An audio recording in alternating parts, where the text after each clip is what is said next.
happy to be here. Welcome everyone to this panel. So I'll quickly introduce myself. I'm Arthur Van Bentham. I'm an associate professor at Wharton. My field is energy and environmental economics. And I'm also the faculty co-director of a relatively new initiative at Wharton. So this is Wharton Climate Center. We've seen tremendous excitement from students in sort of business and climate. There's an ESG initiative now. So for those of you who, like me, sit at Wharton, make sure you check that out. It's been amazing to see how much has happened in the last couple of years here. The topic for today, we're going to talk about clean tech. Questions like what does it mean for a technology to be clean? What is the future for clean tech going to look like? I have lots of experts with me today, and I'm looking forward to hearing their views on that. So we'll run this as follows. I'll have a bunch of questions for the panelists, but I want to make sure that around 6 or so we leave ample time for your questions. So have some good questions prepared so we can hand it over to you in about 45 minutes. So without further ado, what I will do is introduce the 3 panelists. I'm going to use my cheat sheet a little bit here, but I'm very glad to have with me Parker Malone, Rishika Ghosh, and David Tobolewski. And let me start with Parker. Parker is an investment manager. He's based in Boston. He is with Equinor Ventures. Equinor is a very large global energy company headquartered in Norway. I think the former Statoil, right? And with operational and strategic experience across broad energy value chains, Parker leads Equinor Ventures' clean power and heat venture team. And we'll hear a bit more about this. This is clearly very relevant for today's discussion. Welcome, Parker. Then we have Rishika Ghosh. Rishika is a senior associate at the Philadelphia Green Capital Corporation. That's the green bank of the Philadelphia Energy Authority. And the mission here is to build a robust clean energy economy in Southeast Pennsylvania. Rishika joined in 2021. Was actually a former student in my class, so this is very exciting now to be together in a different setting and focus on new program development at the Green Capital Corporation. Welcome, Rishika. And then David Tobolewski.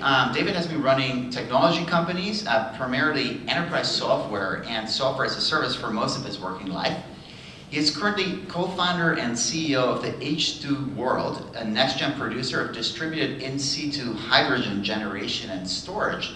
And especially, there's been some exciting latest developments around hydrogen hubs and the Inflation Reduction Act. I'm hoping to talk a bit about clean tech and investments in hydrogen as the panel moves along. So welcome, David. So let's take a step back for a moment, right? It's very clear that climate change is a key challenge. People are very concerned about it. I sense it in my classroom. People really see it as kind of an existential threat almost to society. 40% of U.S. college students believe this is the single most pressing global issue. And that's why, of course, at Penn, we try to respond to that by having multiple initiative classes, ways for students to try to contribute to solving that crisis. And I would like to ask the panelists to reflect on that a little bit and maybe speak to, how do we get to this place where clean tech investment is so crucial and jobs like yours actually exist? Parker, may I hand it to you? Yeah, that sounds great. Hey, so pleased to be here.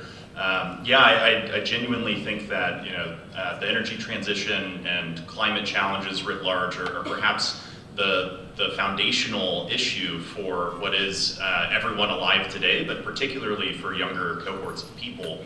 I think the way that we got here, by and large, has to do with the need for energy-dense resources to facilitate what has been a tremendous period of growth throughout humanity.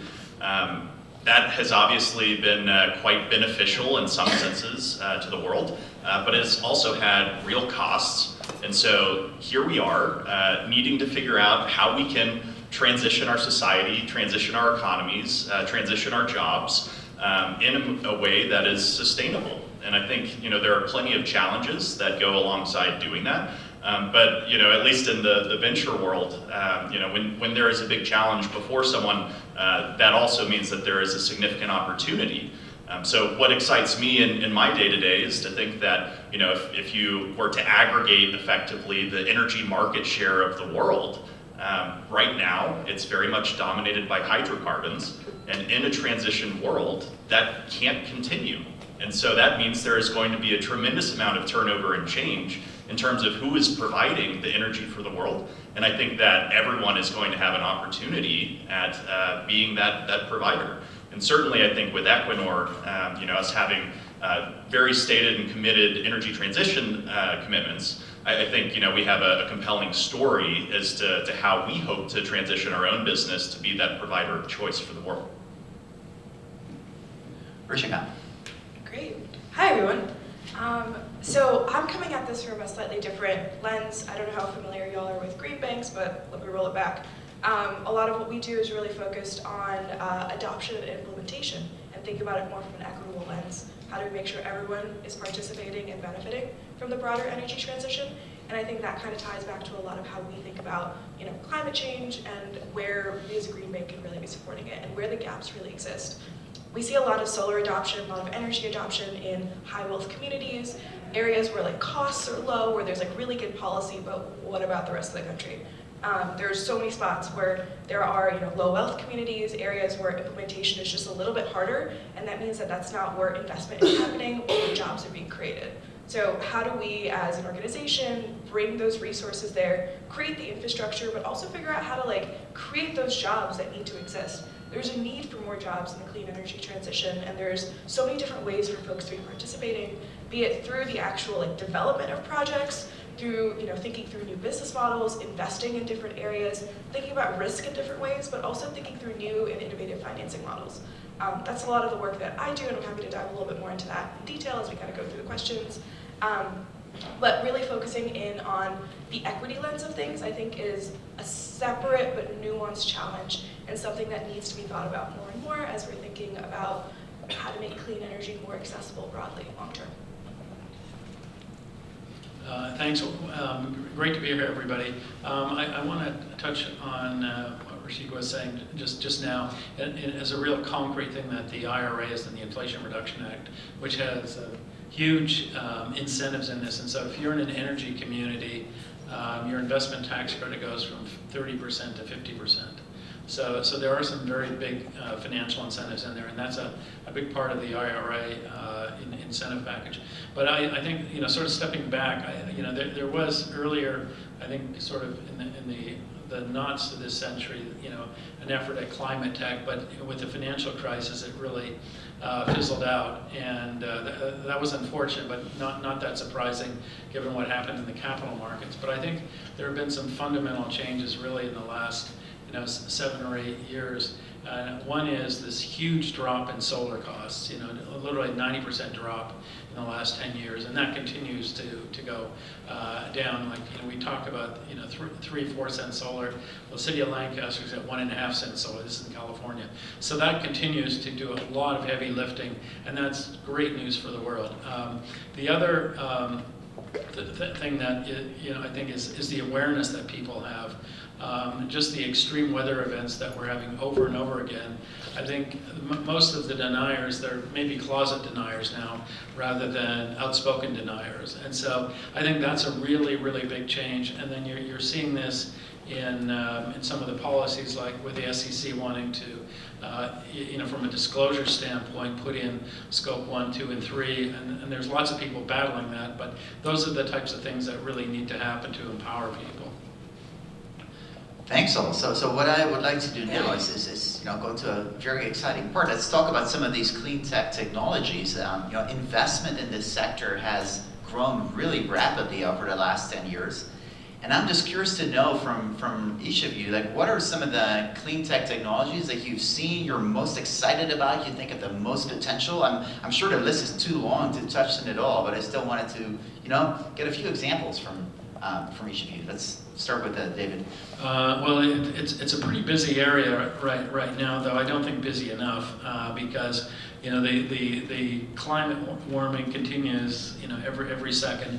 But there's been quite a bit in software, and I think that's an important piece. But in the greater scheme of things, it's a rounding error. It's a really important piece, but you've got to combine it with stuff that physical hardware that actually makes these changes. There's been a lot of things happening in battery storage, and again, that's a really important piece. Carbon capture, that's pretty challenging. I'm a bit of a skeptic on that, depending on the particular technology, but it is an exciting area, and I think it's one that deserves a lot of research to really figure out how you can proactively pull CO2 out of the environment.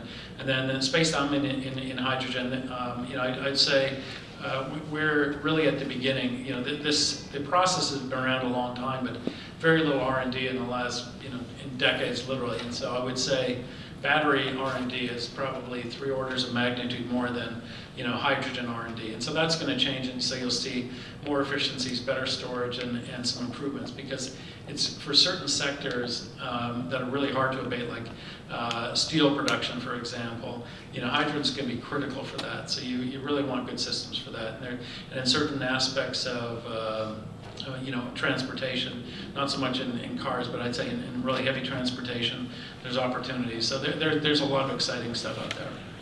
Are there, by the way, on hydrogen, examples of a successful company that entered the hydrogen space and seems to have been doing well in recent years? I'd say it's too early to tell. I think there will be some successes, but there have been some challenges, a lot around supply chain, and that's a big problem right now. And I think there's also a challenge in that this is really a job shop industry, and the typical customers have been very big oil and gas companies, relatively price incentive, but they've never had the scale that they really need to mass production, and that's changing.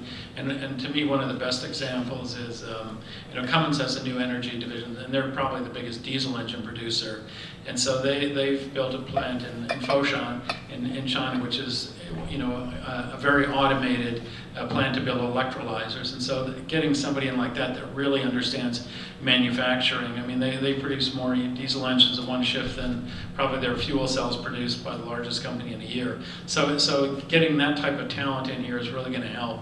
But I'd say it's too early to point to any successes right now. Richard. I think my answer is going to be a little bit boring in comparison to David's, but I think my background is in wind and in solar, specifically the utility scale, where I think I'm really excited to see how grid electrification is really going to take off and how it's becoming more and more standardized. Especially as you're thinking about the energy transition, I'm really excited by batteries and EVs, but in order for any of that stuff to work, you need a strong electrified grid. And so thinking through, especially around the resiliency argument, there's a need for more community resiliency broadly. And as battery costs go down, as supply chain kind of improves, as well as it becomes a little bit more accessible, I think one of the things that is going to help it make it more accessible is the Inflation Reduction Act. It's included in there, and there's a 30% break now for everyone, if not more, depending on where you are physically located. David mentioned a little bit about energy communities. There's so many other adders, I'm not going to go into them. But I think figuring out how to make it more accessible and implement it in more neighborhoods and in more communities is going to make a really big difference. Thinking about Texas, ERCOT is the easiest example of what can very easily go wrong when you don't have battery resiliency. And so figuring out scaling up some of these more traditional technologies and making it more accessible, I think is really going to be a key game changer and something I'm looking forward to. Great, thanks. And Parker, I wondered, you at Equinor have a whole portfolio of clean tech companies. I thought before, of course, we'd like to hear some of the companies you're excited about. Maybe you can tell the audience what exactly it is that you do at Equinor, because it seems relevant to that. Yeah, sure. So Equinor Ventures is the corporate venture capital arm of Equinor, which is a broad energy company. So we're a $750 million fund. We invest broadly across the energy transition. So think anything energy and carbon related. We're stage agnostic, which then means we have a very flexible ticket size. So I've been with the ventures team for 3 years. The smallest ticket that I have written was for less than 500K. The largest was for well into the tens of millions. And that is a reflection of the relative capital intensity of a lot of these really exciting technologies and our appetite to engage in these early on. So if it's okay, I might just add a couple of topics I think are super interesting. So I will build on both David and Rishika's points. But so I think the grid has quickly turned into perhaps the largest bottleneck within the transition. When you think about electrification as a means of decarbonization, one thing that blew my mind as someone that has a resource background was the way that we build wind and solar projects is not by going to where the wind blows, where the sun shines, but we go where the grid can support a project interconnecting. And that is totally backwards, at least in my mind. And so you see good examples of, call it deep tech innovation. We just invested in a company earlier this year called Infravision is an example of that, someone that's applying robotics to help build a more sustainable grid, using data analytics to think through where the bottlenecks are. And so it's really by marrying all of the innovation that is in and around the rich innovation ecosystems like here, where we can start making a significant dent in those areas. And I'll just end on saying, I don't know if folks caught the White House announcement today with the annual climate assessment, but one of the things they announced was in fact some additional funds going directly into the grid. So I think that is incredibly exciting and motivating from where I see. Interesting. Thanks all for sharing that. Rishika, I wanted to ask you a question. I think it was mentioned already a little bit that the government plays a role here. We talked about the Inflation Reduction Act, for example, and the tax credits. But as someone who works with public sector authorities, we always talk about the IRA because it just happens to be the thing we have. But what would be the best policy you feel for accelerating clean tech? What are the sort of types of government support that you think we should have? And maybe even like how should we or students advocate for getting the most productive policies? Ooh, that's a really good question.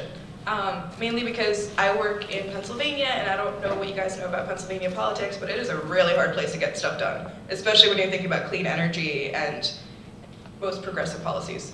But side note there. So yes, my answer to that is policy has a huge impact on being able to accelerate deployment and implementation. And as we're thinking through the Inflation Reduction Act, I think it's a really good starting point with the stuff that's in there and in the bipartisan infrastructure law. There's huge pots of money that are available that really help do with that incentivization portion, which I think is really key when you're thinking about risky technologies, thinking about investing in new areas, but also expanding adoption, because you're thinking about how to make it more scalable, more accessible for more folks, right? And so policy really can be a game changer there. I mean, when you think about the tax credit aspects that are already embedded into the IRA, that in itself is massive. I think David already mentioned this earlier, but the cost of solar in 2014 to now, it's less than half of what it used to be. And that's game changer bananas because, first of all, the cost of solar has gone down a lot more so because the physical cost of things has gone down, but that's partially because there's more of a need for it. And so because there's more of a need for it, because the economics started making more sense, it's really driven that adoption. If we think about that as a success story of what can happen when policy is working in the right place, that's great. So we can get more and more financial-based incentives in there. I think that's great. The other way of thinking about policy, though, is kind of carrot-stick model a little bit. So figuring out ways of involving penalties and things like that as a way for organizations, companies, states, whatever, for not meeting certain goals, certain targets. I am still getting caught up on a lot of what EU regulations are, but my understanding is there's a lot more carrot-stick model there. And here, as we're thinking through, for example, in the city of Philadelphia, there's something called a benchmarking standard for buildings to try and meet a certain level of emissions. One of the things that's been really hard to get buildings to actually adopt decarbonization-based activities is the fact that the stick part is not really implementable yet. But that's something that we're really trying to figure out is how do we make sure that if buildings need to be actually decarbonizing, thinking more about energy efficiency, all of these things, what other aspects other than financing, other than tax breaks, other than stick model can help? And those are the ones we've seen that work really well. And as we're thinking through areas where there's room for innovation and where y'all can be advocating more or thinking through where there can be more impact, it's what isn't working right now. What isn't working? What are the gaps that are existing right now? And could financing help? Could tax credits help? Could more wraparound services and things like that help? More technical assistance or something like that? Or is there some sort of innovation, some sort of other gap that's really making it really difficult in order to have these changes? Thinking about what those gaps are, I think that can either lead to a new company, lead to a new model, or lead to something that can be advocated or implemented on a policy level as well. Thanks. David and Parker, I wanted to pick your brain on the following. You both have either worked with startups or for startups, and I'm curious to hear a little bit from you. What are the kind of typical barriers that clean tech investors face when they try to get an exciting new technology off the ground? Are there some patterns that you've seen over the years and where things go wrong, or the typical hurdle of pain points? Curious to get your view on that and maybe some concrete examples. David, may I start with you? Sure. Yeah, I think there is a couple of different areas. One is sort of at the company level where you're, which Parker have dealt with a great deal where they're looking at risk assessment team and things of that sort. And then, once you've developed something great, then there's another risk out there. And so, for example, in solar and some of these others, it's an interconnect risk. Okay, I can build this, we got all this great stuff here, but it's going to take 7 years to get connected where I've got an outlet and I can monetize this. And that's a mess, and it creates all kinds of problems for the grid, just from a planning perspective and operating that. So that's one challenge. I think there in the hydrogen space, there's a huge amount of or a huge lack of standards, and not so much on safety, but mainly around operational things. So a lot of systems our components are optimized to themselves, but there's no system optimization. So you end up with a lot more complexity and a lot more cost that's necessary. So I think that's again one of these barriers that slows down adoption. I think another relates to the financing piece of these are long-lived assets, 15, 20 years, and so you need and they're not cheap, though they're going to become a lot cheaper. So you need a financing infrastructure that really allows that to happen, and so that you can make it as painless and frictionless as possible for customers to adopt this. And so so if you were to look at the housing market, if everyone had to pay cash for houses up front, you'd have a very different market compared to one where you've got a very liquid mortgage market. And I think you're going to have to see you'll see something like that occur in supporting these, whether they're industrial scale or smaller scale type investments in clean tech. And so that's a really critical piece to this. And one Wharton alumnus I met a couple of weeks ago at this conference that all three of us attended, had started a company called Crux Climate, and it's a platform for trading these investment tax credits and being able to monetize them in a much easier way. And I think that's going to, things like that are going to be really, really critical to, really driving adoption. Yeah, and I might just say that's one of the really refreshing innovations, I think, underneath IRA, is kind of the transferability of credits. Touching on the policy innovation is quite critical. But to the core of the question, so I'm going to do my best to not be the typical VC and say, well, you have technology valleys of death and you have commercialization valleys of death. Those are very real things, and you have to address those things. I would say perhaps the best way to navigate it is by being razor focused on your value proposition as a company, and understanding the fundamental problem that you are solving, being able to accurately communicate that problem and the cost that it's going to take to remedy. So I think those are very critical. When it comes to climate, though, I think we have some really unique kind of sectoral challenges, and one of them has to do with the tendency of really needing capital-intensive, physical, tangible things in order to solve the problem. the VC model was really built on the back of, call it SaaS and, all these very low capital intensive, very high margin environments. That is a different world than the world of climate. You can have climate softwares and they play an important role, but you're not going to solve climate just through software. And so what I would say is a really challenging aspect is VCs tend to be good at getting from 0 to 1, as Peter Thiel would say. But how do you go from 1 to an actual scaled product that can make a systemic difference? That is where I think we are still looking for solutions. There are some exciting opportunities. My mind goes towards like the DOE LPO, the Loan Program Office, is one kind of innovation trying to drive that. But I think that is really the acute different point that climate faces versus some of the other traditional ones. And can you share an example of a case where you were very excited and invested and it didn't go well, and what did you learn from it? Yeah, so I won't use names or anything. I think one of the companies that's coming to mind for me was a company. It was actually a SaaS company that we invested in, following the traditional kind of venture model. That obviously has all sorts of implications. One of the challenges in porting, call it the business model, was thinking through the customers. So your typical SaaS customer is perhaps a little more nimble than incumbent energy players, incumbent utility actors. And so the sales cycles associated with the product offering turned into quite challenging ones. And so I would say the lesson learned there was understanding not just the value proposition of the product and not just like the value of solving that, but actually appreciating the context in which the end customer is coming from it and being able to translate that value proposition more effectively into that type of market. Great, thanks. David, I had a question for you.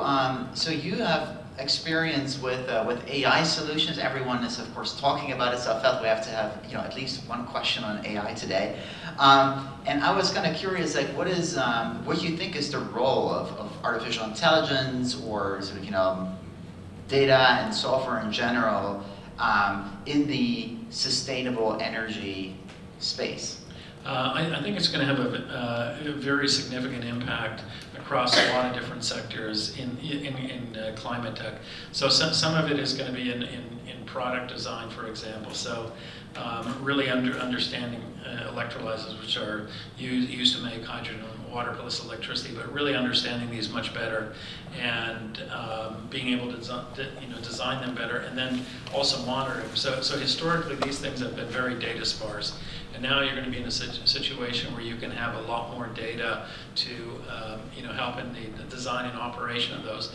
But I think the bigger thing will be as you get these distributed energy resources out there, whether they're solar, whether they're geothermal, wind, et cetera, and there are companies building these virtual power plants.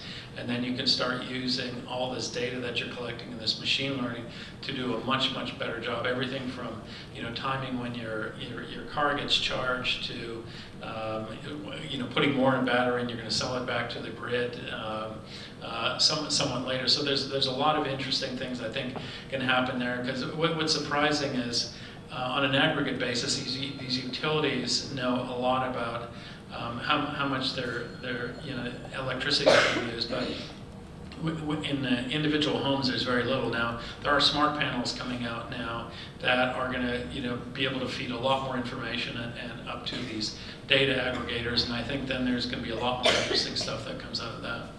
Maybe you want to explain briefly to the audience what a virtual power plant is. Yeah, I don't know it that well myself, but basically you're taking these distributed resources and you're controlling them centrally, so that if let's say somebody is gone, but their solar continues to operate, they'll know that, and they'll be able to use those resources to share with others. So it's basically a collective of many different energy sources, and they're both users as well as consumers of this energy. So it's really I think an exciting development. Great. I wanted to talk a little bit about sort of the process for funding. You know, say you're an entrepreneur, you have a great idea in clean tech. Maybe you know, the panelists can tell us a little bit about, like, you know, where do these companies typically get funding from? What are the major steps? Like maybe some practical advice for aspiring entrepreneurs here. Parker, I might start with you, and then see if other panelists want to add here. Yeah, sure. So I would say one of the great skills of a differentiated entrepreneur is finding access to diversified capital pools. And what I mean by that is, so early on, companies tend to rely quite heavily on things like non-dilutive grants.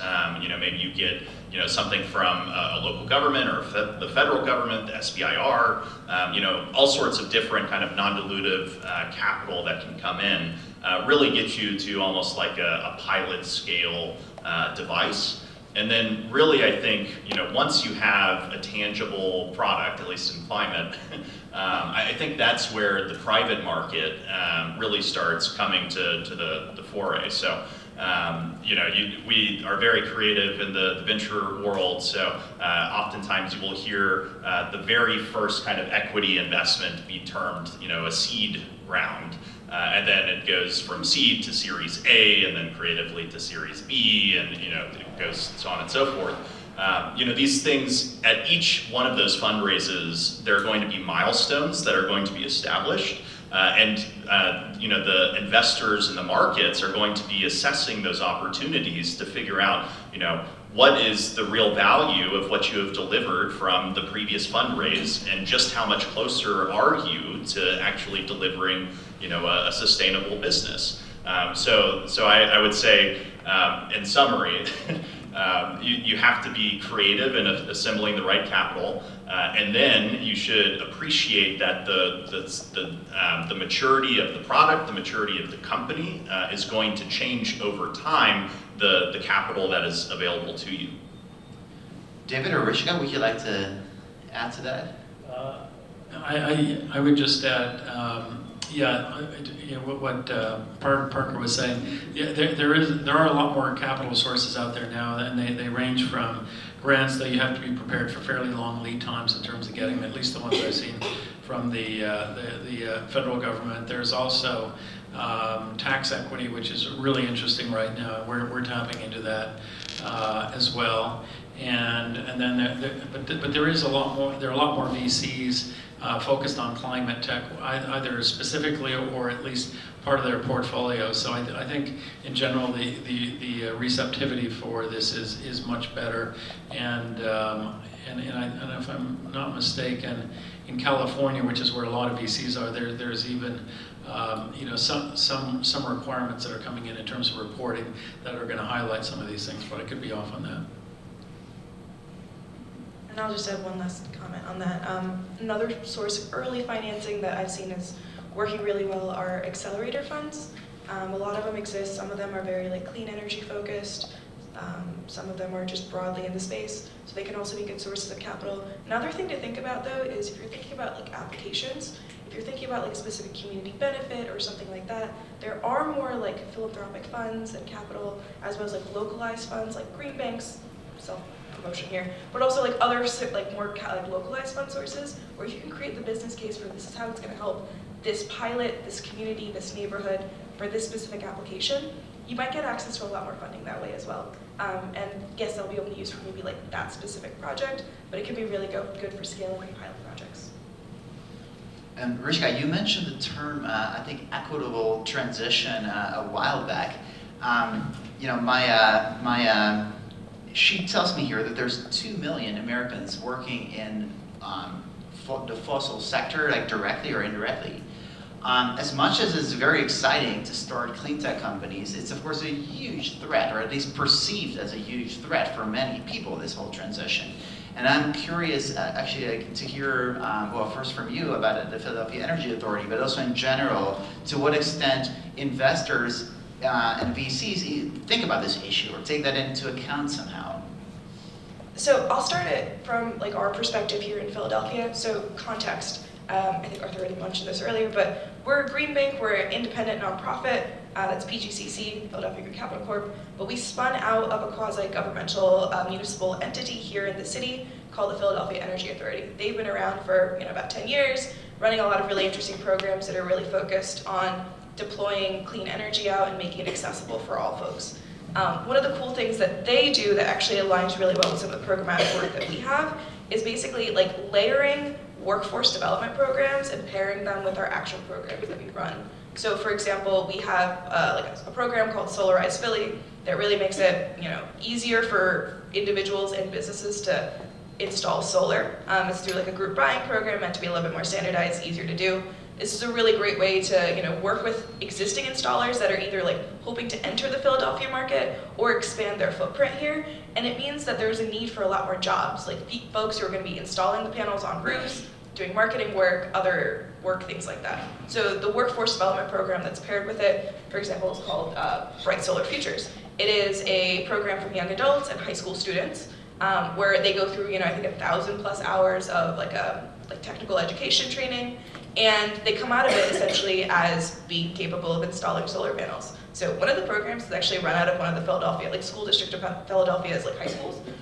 We went to visit out there and they straight up have like a fake solar panel thing where like people have to put on harnesses and you like do the straight up work and the implementation of it. It's really great training programs, and a couple of the folks that have come out of the program from the last class, I think about 8 of them, are actually working on installing like a huge solar facility that's happening right outside the city called Atom Solar Project. It's meant to support the city of Philadelphia's energy needs, offset about 20+% of their needs. So direct application right then and there. It's like you're coming out of these training programs, you're able to get right into jobs that support building out the clean energy economy here. That's just one example of a style of program like this. We're, as a green bank, growing quite significantly. We applied for, I don't want to say the exact dollar amount, but we applied for a lot of money through the Inflation Reduction Act, and we hope that that means that more money will be coming into the Philadelphia region for expanding out clean energy implementation. And that means that there's more of a need for jobs, more of a need for folks who exist in the communities that these projects are being implemented in to take on careers. Now, that is like a Philadelphia very specific scope here. When you think about the broader energy transition, and I'm sure you guys have a little bit more to talk about there broadly in the clean tech space, but when you think about like, okay, coal, natural gas, a lot of where those facilities exist is not where wind farms or solar farms really are, unfortunately. And I think that's gonna be the interesting challenge when you're thinking about like, wide scale jobs. And so you have, for example, like First Solar, they are building out their new facility, I wanna say in West Virginia, I think, like 85% sure it's West Virginia. But for example, they're building out like a facility, a manufacturing facility in a space where an old coal facility used to be. And so their goal is to take folks who are now out of work from working at that coal facility that has since been retired and having them go work at this particular manufacturing plant with, of course, room for more folks to join.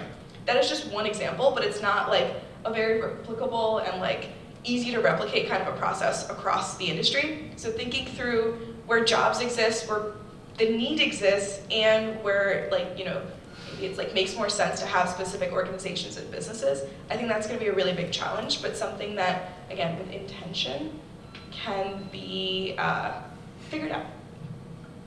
Great, thank you for that very insightful reply. David, would you like to add to that? I think there is a big sort of 2 parts to that. There's this economic transition and making sure that that's equitable. But I also think there's a much bigger one which deals with people getting equitable access to clean air, and that's that so many people, not just here but around the world, are being shortchanged on. So I think it's really important that we don't lose sight of that. Big picture, because that's really critical. And even things like, biodiesel, it may be a net zero contribution, to carbon, but that bus still goes through a poor neighborhood, and those fumes still get breathed by, kids and adults in that environment, and I don't know that that feels very clean to them. So I think that's one of the things to keep in mind with some of these policies at a high level. And then the other thing I would add, because this is not so much clean energy but clean tech, and that's our water systems. And what I think you're going to see is you just start seeing these PFAS, which are these forever chemicals. They're everywhere, and the more they test, the more they find. And they're only testing a tiny fraction of the water, and the majority of these water samples have got this stuff in. So this is something I predict you'll see a lot more in the next several years. And so this is really it's going to broaden to really remediating our water systems, because it's really challenging in many areas. I have one quick comment, and it's just related to what you mentioned around, biodiesel in neighborhoods that are poor. It's interesting that you say that, because that's actually a new project pilot that SEPTA, which is the Transportation Authority here in Philadelphia, they're actually implementing, where if they're going through like poorer neighborhoods, they're actually transitioning to the electrical side of their hybrid buses. So that's been a new and more innovative way that they're thinking about their own emissions, and as part of the broader network here. It's an interesting transition. Parker? Yeah, so happy to add a couple of things. One, I might first just say, I have made my own personal transition. So I started my career in upstream oil and gas. I then went into renewables development, building wind and solar projects around the world. And then from there, now I'm in climate tech VC, which I hope is, bringing good sustainable value into the world. It's not just me. My wife, petroleum engineer, now she builds offshore wind farms. So these people exist. And the thing I want to highlight is it's not charity work to go into these communities and to transition folks. You're leveraging the core competencies and the skills of these people. And so when you think about the characteristics of building a wind farm or a solar farm or a hydrogen facility or whatever the case may be, at the end of the day, more likely than not, it's going to be big, capital-intensive, complex projects. These are things that the incumbent energy players are very good at doing and have built incredible businesses executing. And so, I think it is a much more sustainable transition to actually go and leverage these competencies in these people. And it actually enables you to accelerate that transition versus if you were just trying to build something from the ground up. Thanks, Joel. That's a nice bridge into the last question I wanted to ask each of you, and then I'll open it up to all of you to ask questions. But I'm curious to hear a little bit about, sort of what happened in your career to get to the place where you're now. A lot of my students actually in class really want to be in clean tech, and they kind of ask, like, what's the best first step? So in addition to, giving us a brief overview of how you got there, what do you wish you would have known as a student, or any advice about what students could do to be well positioned to get the types of jobs that you're holding today? David, would you like to start? Yeah, so I'll start with the last part first. I think just really understanding the scope of emissions and pollution that industry has been doing for so long. It just wasn't so apparent to me when I was here. So I think you have a lot more visibility on that now, which I think is fantastic, and the ability to do a lot more research on that. So I think that's really important. And then how I got here years ago. My co-founder, he had started the world's largest hotel and design firm, and I was a CFO. And we sort of lost touch over the years, but then he got very sick, and I reconnected with him, and he recovered from his cancer. Thankfully he's a fighter, but he wanted to create these low environmental impact housing, or not housing units, but rather hospitality units, where you could put them in these exotic locations where it would have almost no impact on the environment. So that meant catching rainwater, solar power, some battery storage, but he wanted hydrogen storage, hydrogen power to deal with the intermittency of the sun and wind. Wind power is part of that as well. And so I looked at that, and I was quite intrigued by hydrogen. I'd actually built a fuel cell electrolyzer in high school eons ago. So I had some understanding of that, but I didn't think that was the right market for it. So I just got interested, and we just said, yeah, let's do it. So we started this mid last year, and we're off and running. But it's just, what's motivating about this, there's just such a colossal amount of work to do here. There's so many opportunities.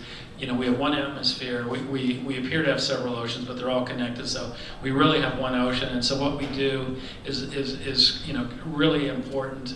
To be as one humanity, be really unified on this, and do as much as we can together to really make this transition as quickly as possible. And I think one important part that Parker just mentioned, working with the incumbents, I think is absolutely critical, because you can just get so much acceleration, and making them part of the solution rather than part of the problem is going to benefit the world so much more. And there are some extremists out there that just want to fight oil and gas companies tooth and nail. I'm not one of them, just for the record. But it's really, really critical that we're behind them. And yeah, sometimes they need more of a push. That's great, no problem. But that to me is really important, because that's what's going to accelerate this. Because we don't have that much time to really make a difference.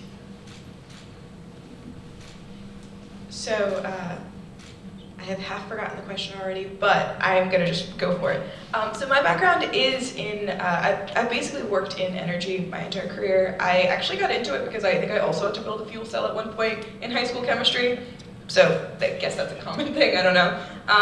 But my background, as I mentioned, in energy was really more focused on the engineering side, really focused on utility scale, wind, figuring out how to make wind turbines continue to work for 20 plus years. And sometimes longer. We tried to get it to 40 years. From an impact perspective, it was interesting to see these turbines continue to exist, but it was really hard to figure out where the power itself was going, who was impacting, and the work there. For me, that was just an area of interest and something that I wanted to continue to explore. And so being able to join a very nascent organization, I joined as a second employee of an organization that technically did not exist and required a lot of breathing to take on something that risky personally from my perspective, especially since most of my classmates coming out of business school were taking on very much more structured careers and job perspectives. But I think for me, something I was really excited by was new and innovative business models, figuring out how to make something scale, and thinking through it from a financial perspective of also just how do we think about risk in new ways that are still impactful and actually helpful in the long term. And so as I'm thinking through kind of maybe what I wish I had known, maybe going into this job, but also into, broadly into the industry, it's figuring out what those gaps are early and just talking to a lot more people about it. One of the reasons I left my old job and decided to go to business school wasn't because I was, jaded by clean energy or anything like that, or the impact I was having there. It was more just so I think there was just so many more different and innovative ways of continuing to make impact and grow in the space. And especially since there has just been broadly so much investment in the space, careers that exist now didn't exist 5 years ago, which is so cool. And that's one of the best things about the space, is that it is just so much so on the cutting edge, and there's so much interesting things happening and a lot of potential for growth. So I hope that many of the folks in this room will be hopefully entering the industry. Yeah, so you heard a little bit about my own personal journey, so I'll skip to the lessons I wish that I had known. And I actually think David offered a really helpful kind of model to pursue. So one of the ways that venture capitalists look at the world is through the size of markets. You might hear folks say TAM and SAM and SOM and all these things, which mean different things. But and so market analysis is actually a really helpful tool, and it is a traditional tool. Something that is perhaps unique to climate, though, is to think about the fundamental impact. And so looking at the size of the problem in terms of emissions or in terms of energy consumption or provision or whatever that case may be, can really help steer you into those areas that could be of interest where you could have an outsized difference. And let me offer one example. If you look at climate tech these days and look at where, say, venture capital dollars have flown, a lot of it has gone to like mobility opportunities. I think Tesla, of course, is perhaps the case in point. And mobility is an incredibly exciting and incredibly complex problem to unpack, and obviously a lot of people have made a lot of very good money in attacking that problem. At the end of the day, mobility makes up a quarter of energy, like final energy demand, a quarter. Yet it takes up like 3/4, give or take, of venture capital flows in climate tech. What's making up the residue? It's things like heat, it's things like electricity. And so like one of the areas I think is really exciting is actually around heat. You heard in the intro, I lead our clean power and heat team, so maybe I'm biased, but heat makes up half of final energy demand. And so if you think about the relative impact you can have by building an incremental clean heat project or clean heat technology, you have a much larger ultimate size where you could make an impact. So leveraging that kind of knowledge and that framework, I think, can really help someone steer into the types of problems they want to attack and the types of positions they want to secure to mature those solutions. Great, well, thank you for sharing all these perspectives. I think it's time to open it up for questions. I'm looking to you all. Like, who would like to start with the first question? Let me just kind of randomly go right to left. So, thank you so much for the great presentation. My question is primarily for David. So I also studied economics and business, and I'm interested in becoming a clean tech founder one day, but I'm worried about not having a technical background. Did you ever find the need to have a co-founder or people on your team who were engineers? And how did you overcome this impediment and find out? Could everyone hear the question, by the way, because we don't have mics there? Sort of. So the question is if you really need technical expertise in the team, if you're, say, an economics or finance expert. Yeah, absolutely. That's a really key part of your team, and I through my experience over the years, I've been fairly good at identifying those people and working a network to get those, and then that finding them is one, and the next thing is actually recruiting them and selling them on the vision so that they'll actually want to stick with you. Because in startups there are lots of hard times, so you've got to be prepared for that, and making sure you really have that cultural fit is really critical as well. Yes, go for it. I want to continue a bit with the topic of equitable impact. It seems to me like it's a lot easier to make equitable impact if you're looking at activism or policy. But how, from an entrepreneurship perspective, can you ensure that impact can make that? I think one of the ways, I'll use an example with IRA, where you choose to locate your whether it's manufacturing facility or production facility, there are some fairly significant incentives that you can actually go into these areas that are underserved and do some good for people. One of the areas that's really overlooked, but there are some big incentives in the IRA thing are the Native American, the tribal lands, because about 15% of the homes in that community don't have any electricity at all. Most of it is concentrated in Arizona, but there are huge incentives to actually change that. So I think there are some incentives to do that. And from our perspective, what we're trying to do is manufacture this stuff at scale so that the price comes down sort of on the solar curve, so that we can take, I don't know if we'll get to 90%, but we should be able to get to 60%.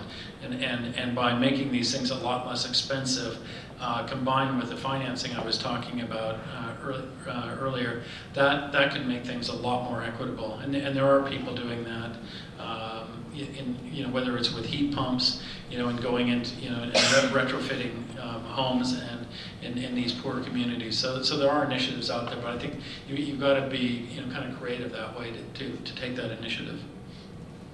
By the way, if other panelists want to weigh in, just jump into the discussion. I'll say the main thing is really around being intentional with program design and with how you're thinking about financing and marketing. No matter what product you create, it can be applicable theoretically anywhere, right? So if you're thinking through how do we get folks to actually adopt it, thinking through what it would take to convince someone that this makes sense, thinking through what additional steps they might need in order to, you know, take on this particular product. If it's like additional engineering assistance, if it's like a grant program, if it's like other technical assistance, or innovative financing models. Beyond the IRA, there's so many other things that can be done. And we work with a lot of nonprofits, for example, that are really tied to how do we think about reducing cost and making it very transparent from the upfront, and thinking through those models really can have an impact. Great. I think I'm just going to walk around and pass the microphone. I think that's easier for everyone. Oh, yeah, I Nancy? have one here. I Oh, can run okay. over to. Hi, thank you so much. I just have a question I'm curious about. So you guys talked earlier about like the potential development in clean tech, but are there any part of the energy transition that you guys are skeptical about, or like just do not want to invest in, or like cautious when you invest in? I can start. So I think what am I skeptical about? I'm skeptical of solutions that have already been tried and aren't scaling the way that they need to. That's a market signal in my view. So I want to look for either, you know, like breaking a bottleneck somehow to unleash the potential of a technology, or I want to find something that is addressing in a novel way, you know, some fundamental challenge. So maybe I'll give an example of what I mean by that. So one of our portfolio companies is a really exciting one. It's called Commonwealth Fusion Systems. So they are developing fusion energy. And if fusion works, then it significantly and perhaps you know, in perpetuity changes the structure of you know, the world's energy systems. And so, you know, finding ways to actually bring that into reality and actually invest in accelerating kind of that possibility, I think is just going to be incredibly exciting. But there are going to be a ton of skeptics that are sitting there saying, well, fusion can't ever happen. It's always going to be too far out. And even if it is proven, it's not going to be proven on the timeline that's needed. So you have to have people that are willing to take that stand and are willing to actually devote the time, the effort, the resources into developing those technologies that can make a material difference. Yeah. Do you want to pass around the microphone? Or? Yeah. Whatever works. Thank you. Thank you all so much for your time.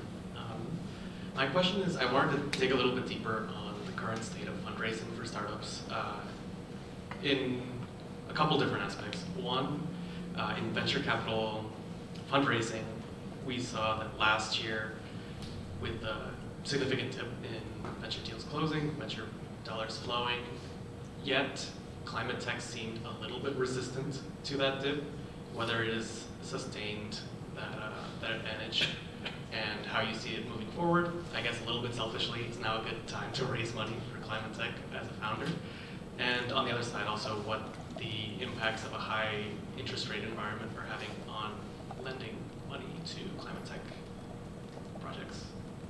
I'm happy to start again. So I would say we did see some resilience in the climate venture markets. I think a lot of that is really down to policy. So, you know, at the same time, call it interest rates were ramping initially, which had, you know, a very much a headwind effect on the broader venture market. Things like IRA came to pass, and so you saw, you know, some more resilience. That is, of course, incredibly exciting. This year, the market has actually contracted quite a bit. There are pockets of resilience, particularly earlier stage companies where perhaps the interest rate environment matters a little less. It's more about the fundamental technology and the potential of that. It's further out in time, right? So if you're discounting the cash flow, it just matters a little less versus someone that's actively, you know, in the market, so to say. So that's one way. Now, to your question on the state of the market from a founder's perspective, you know, if you go back 2021, 2022, those were incredibly founder-friendly markets to raise in. Now I think the balance of power has really flipped, for better or for worse. So it's a much more investor-friendly environment. I think it's a bit of a travesty in a sense, because what you want genuinely is a relatively even market, so that you have the right deals getting the right funds at the right time. So I think the important bit right now to appreciate is that dynamic between the relative power of investors and founders, and then thinking through as a founder, what is the value of what I am trying to capture today, and what am I going to go out and try to sell in the market that is going to be a compelling story to unlock that value. And then on the interest rate side, one of the things that we're seeing is, for context, most of the projects that we invest in are really focused on solar and building decarbonization.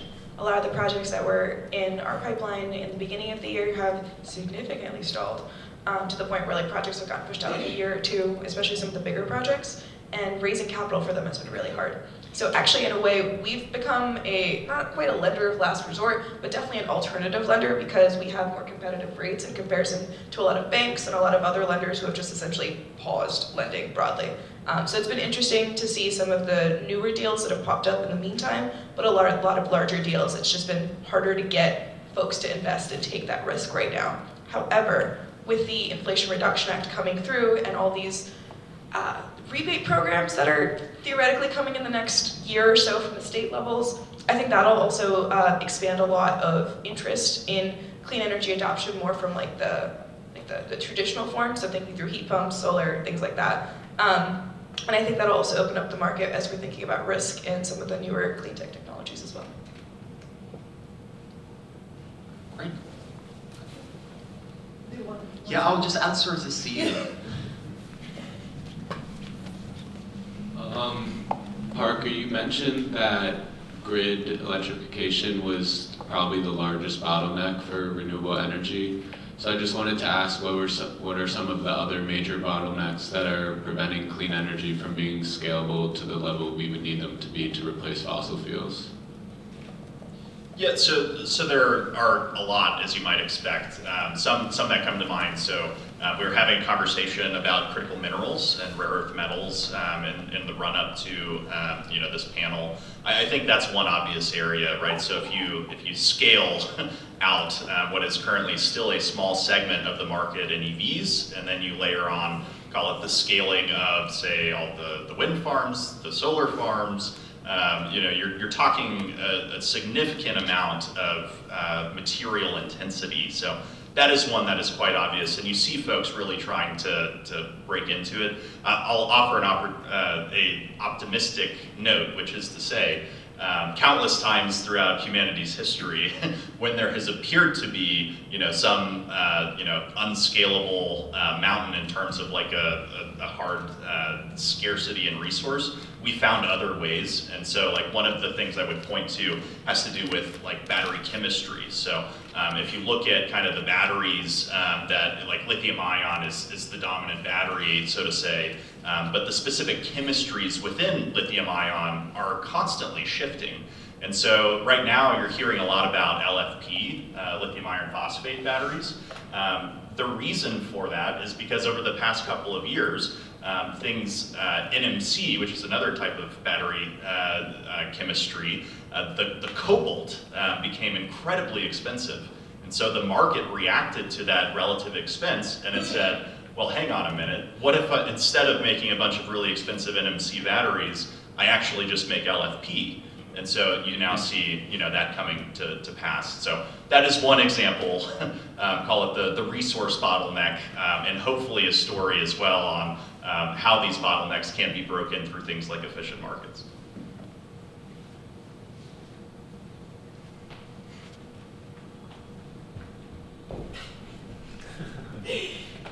Thank you, everyone.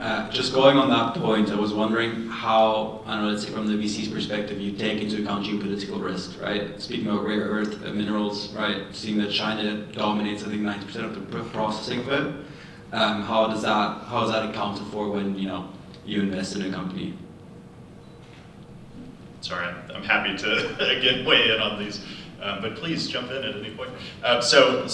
We have a global mandate, so we invest regardless of the location of the innovation in the company. We have a global portfolio as a result of that. We are thinking about geopolitical risk. I think it can be a bit overstated in the venture market, and a lot of it has to do with, call it the locations of a lot of these innovation hubs. If you look at, as an example, where venture dollars flow, like on the order of 80% of venture dollars are flowing within the United States. That is both the reflection of the robustness of, call it capital markets here in the States, and the richness of the innovation ecosystem. You can also make the argument that it's because there's a lot of overlooked opportunities elsewhere. So there's a balance to be maintained. I don't think geopolitical risk is one that has an outsized amount of particular baggage for us. I am personally much more concerned about, on a first principles basis, does this technology work? Is it going to have robust unit economics? Is there a compelling value proposition? And we will get through, the geopolitical implications of these things as needed when solving, the structural problem of climate. I might also want to add is, with geopolitical risk, we tend to think of, certain countries that you mentioned, but, this beautiful country right here also changes its rules every 4 years, which is a huge source of uncertainty, right? So it's kind of like everywhere, including the United States.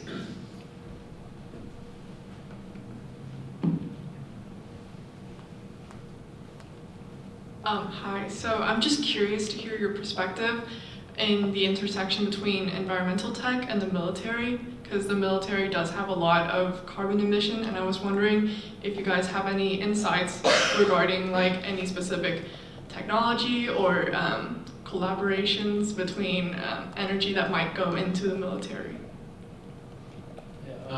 So coincidentally, about 3 weeks ago, I was at a conference in San Jose, and the military, DoD, there were 2 programs from the DoD that were specifically looking at how to decarbonize some of the base operations, and some of that's going to be EV related, some of it is going to be using more solar there, and there's going to be a huge amount of stuff that's being done on I mentioned this PFAS remediation, because this is where a lot of this stuff is coming from.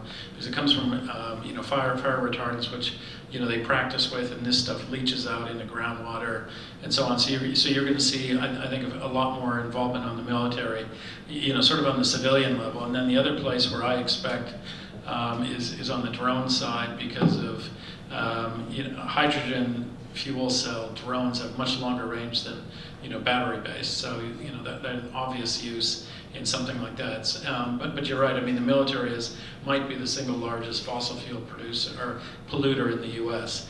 And so they have their work cut out for them. But there is some initiative, and also at the same conference, the GSA, Government Services Administration, which has got I don't know how many thousands of buildings. They're out there looking for clean tech solutions as well. So they're well aware of it, and certainly in this administration. I'll just add one quick thing, which is to say, so contextually, the U.S. Department of Defense is the largest single consumer of energy in the world.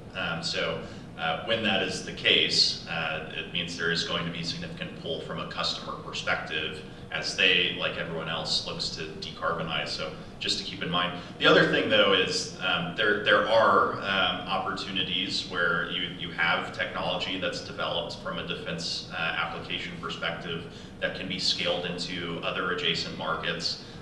One that comes to mind for me, so there's a relatively well-known startup called, I always mispronounce it, I think it's Anduril, and they do like autonomous subsea vehicles. You can imagine what military applications would look like for that. As a company, Equinor is one of the largest maritime companies in the world. We build a lot of things like offshore wind farms. You can imagine a world in which drones that may have been originally developed for defense applications are instead being used as a vehicle to conduct things like geotechnical surveys that help you build out, call it renewable resources as well. I think we have time for a last burning question. So, do I need to choose now?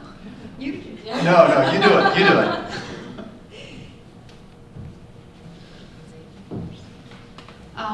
I'm thinking, can you talk a little bit more about the implementation of clean tech in those developing countries like Africa? Because I feel it's definitely going to be a very significant market, but the implementation scenario and also opportunity can be very different from here. I actually think it's a phenomenal opportunity for developing countries because they can actually get energy independent and not go down the path and make all the mistakes that we've made. So it's going to give them energy security. With a cross section, when everybody's got solar, you're going to be able to have. If you need mobile fuels, you'll be able to produce hydrogen. You can take atmospheric water capture. So you don't even have to touch your groundwater resources. So I think the critical thing is keep continuing to drive this cost down, and then having really equitable financing mechanisms. But I think that's going to be a really big push. And then the last thing I'd say is I think there's going to be a need for carbon taxes, and you're seeing some of this in the EU where they've got border adjustments. But I think this is sort of the maybe the stick, and you could perhaps use this for redistribution to accelerate some of the adoption for these countries that need the help. So that brings us almost to the end of the panel today. I hope you will join me in thanking our three panelists for sharing their insights on clean tech.